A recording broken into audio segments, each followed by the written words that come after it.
So you guys know, we have a lot of commentary around pookies and ray-rays, right?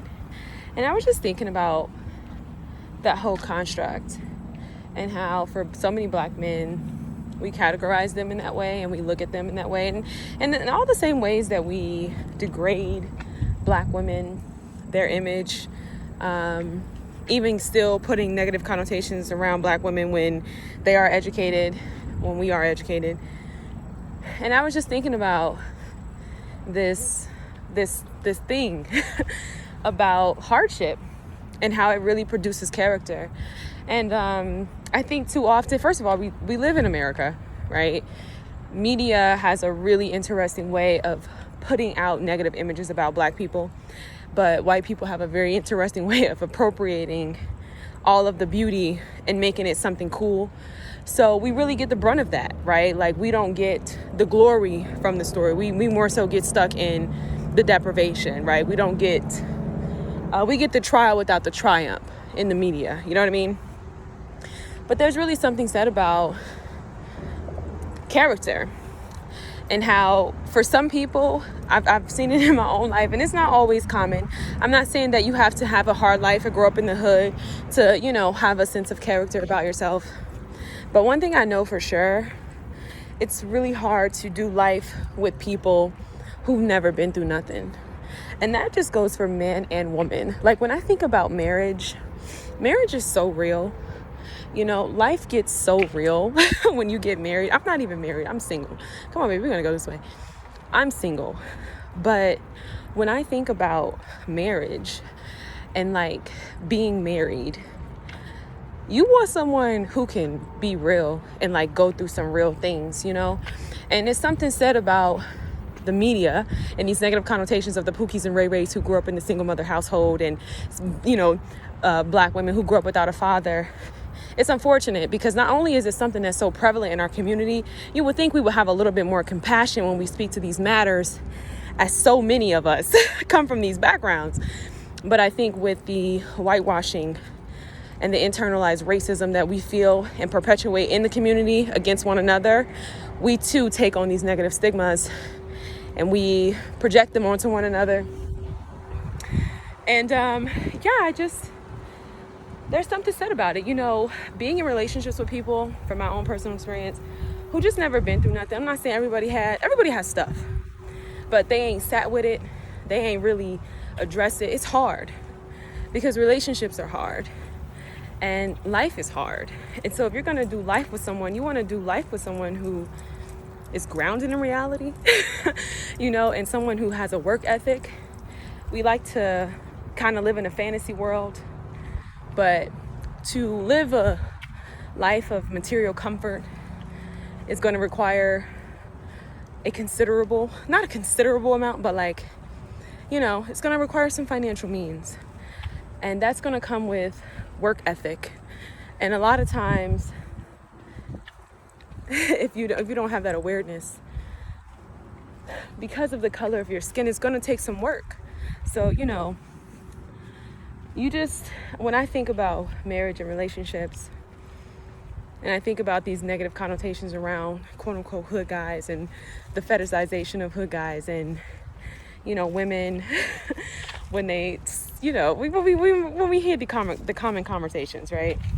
And again, this isn't always, my premise is this. It's a matter of character. Does the person have character, right? And we know that for the majority of people, character is bred through hardship. If you've never been through anything, it's going to be really hard for you to relate to certain people. I don't care what anybody says. And I think this is another thing too.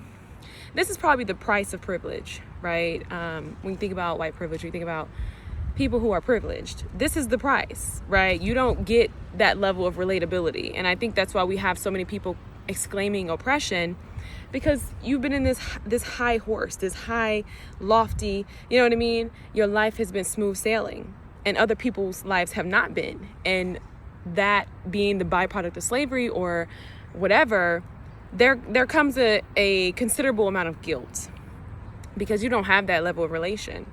And so as human beings, we want to be a part of community. And when you look around and you realize, okay, the world is a lot more diversified, like we gotta stick it out and figure this out together. You realize that you can't relate to a certain group of people, and you have certain attitudes, mannerisms, beliefs that are obviously not challenged because you are a part of that privileged group. So you have the right to free think, and you have the right to not be challenged because, when you're a part of that, what privilege affords is the ability for you to essentially think what you want to think, and nobody's going to challenge you on it. You know what I mean? Because you're here, right? Of course, more than the people who are here, right? And so,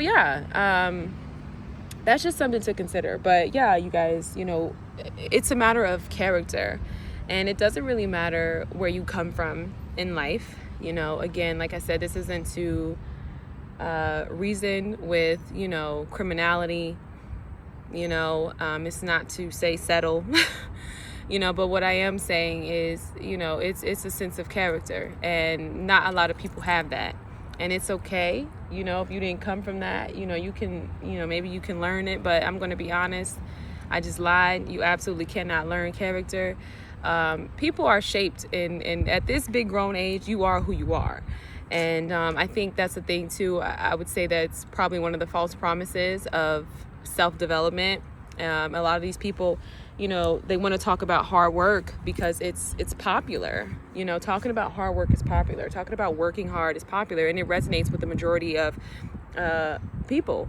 You know what I mean? But when you never really had to work hard, when you were able to, kind of float by because your family had connections or your family had economic resources, it's going to be hard for you to come out and be a motivational speaker or talk about self-improvement because you don't have that. And you can kind of see how a lot of people conjure up these stories about deprivation and lack and scarcity when it really wasn't their truth. And I think there's also that element too.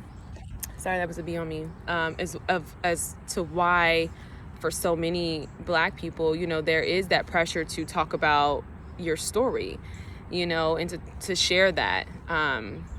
So yeah, that's just my random thoughts today.